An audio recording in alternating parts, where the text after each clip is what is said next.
math students, this is our introduction video for our lesson on solving problems with linear equations. In this lesson, there's no new math. We're just practicing using all of the math we have learned to answer different questions. So for example, we have Alejandra, Betty, and Cal are saving money. The table, graph, and equation below represent their savings. And so for Alejandra's savings, we have this table. Betty, we have an equation where W represents the number of weeks she saved, and M is the total money in savings. And then for Cal, we have this graph showing his money.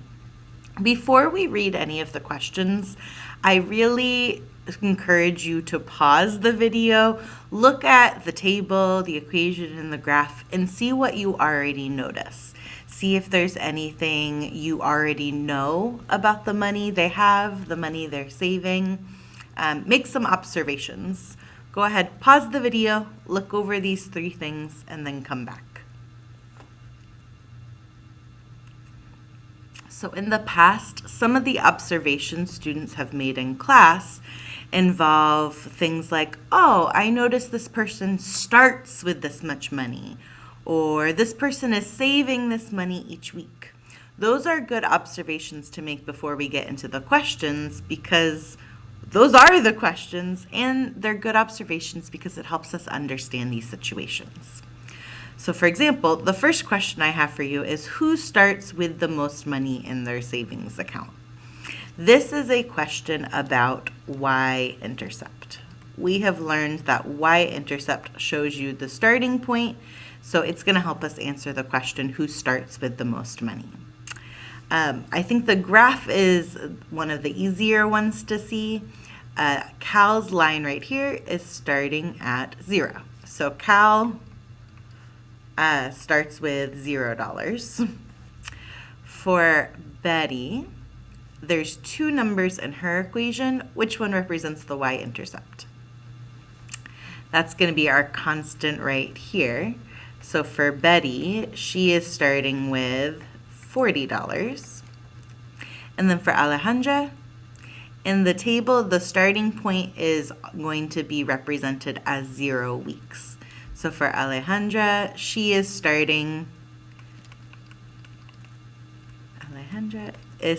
with $30. So who's starting with the most money in their savings account? Our answer would be Betty,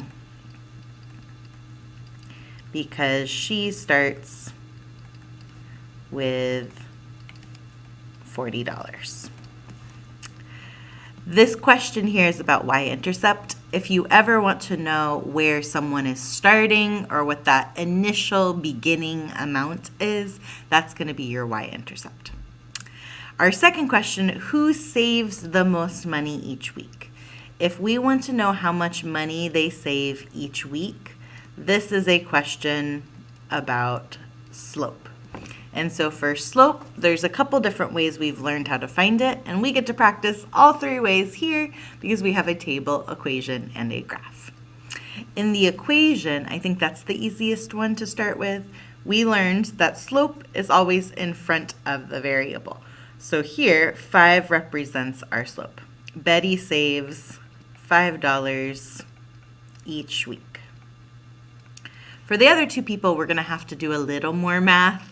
For Cal, we have a graph, and so we learned to find slope from a graph. You need to look at rise over run.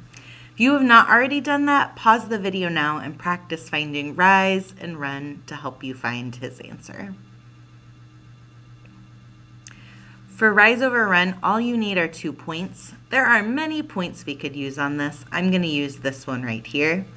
And so that helps me see we are rising $20 and running 2 weeks. That means he saved $20 in 2 weeks, or if we divide, that's 10. So he is saving $10 each week. You could use different points for that, and you'll have different numbers for rise and run, but the answer will be the same, $10 each week. For this one, make sure you're paying attention again to the fact that we're using bigger numbers on the y-axis. For Alejandra, the money she saves each week is going to be how much money we go up every week in our table. To go from 30 to 50, 70, 90, 110, we must be increasing by 20. If when you look at these numbers you don't see 20, you could always use subtraction to help. So for example, I could do week 1 minus her starting point, and that helps me see 20. So Alejandra saves $20 each week. So to answer the question, who saves the most money each week, that's going to be Alejandra, because she saves $20 each week. The final question is asking us about a specific amount of time. So the last question is, how much money in savings does each person have after 5 weeks? Using the table, the equation, and the graph, try to figure out how much money each person would have after 5 weeks. Pause the video and then come back to see how you did. If we're trying to figure out how much money each person has after 5 weeks, we're going to have to do math for 2 of the 3 people. One of the answers, though, I can see already using what I was given. For Cal on the graph, all I have to do is go to 5 weeks. That would be right here. And I see that he makes between $40 and $60. That is $50. So I'm going to go ahead and I'm going to write down that Cal has $50 after 5 weeks. That makes sense because we said he doesn't start with any money and he's saving $10 each week. So 10, 20, 30, 40, 50. For Betty, I don't have a graph or a table, but I do have this equation, and W represents the number of weeks. So if we're talking about 5 weeks, I want to make W the number 5. I think I'm going to do the math down here. Her equation is M equals 5W plus 40? Yes, plus 40. And so I'm going to make W equal 5 and then do some math. That would be 5 times 5 plus 40.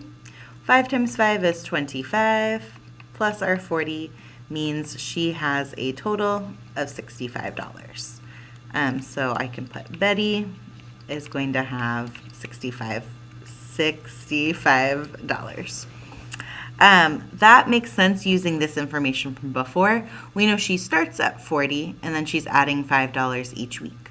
So week 1, 45, week 2, 50, 55, 60, and then 65. For our last person, Alejandra, we have a table. Tables sometimes have the information we're looking for, but our table here stops at 4 weeks. So all we have to do is add week number 5, and using this pattern from before, I know to get week 5, I just need to add 20 to 110. 110 plus 20 gives me 130. And so that means for Alejandra, she will have $135 after 5 weeks. This question was just asking us to find those 3 amounts. And so this is great practice on using our table, our equation, and our graph to find specific points. Today's lesson is going to be similar to this, where we're using all of this math we've learned to help us analyze, interpret, and compare different situations using tables, equations, and graphs. Thanks so much for watching. You're ready for today's lesson.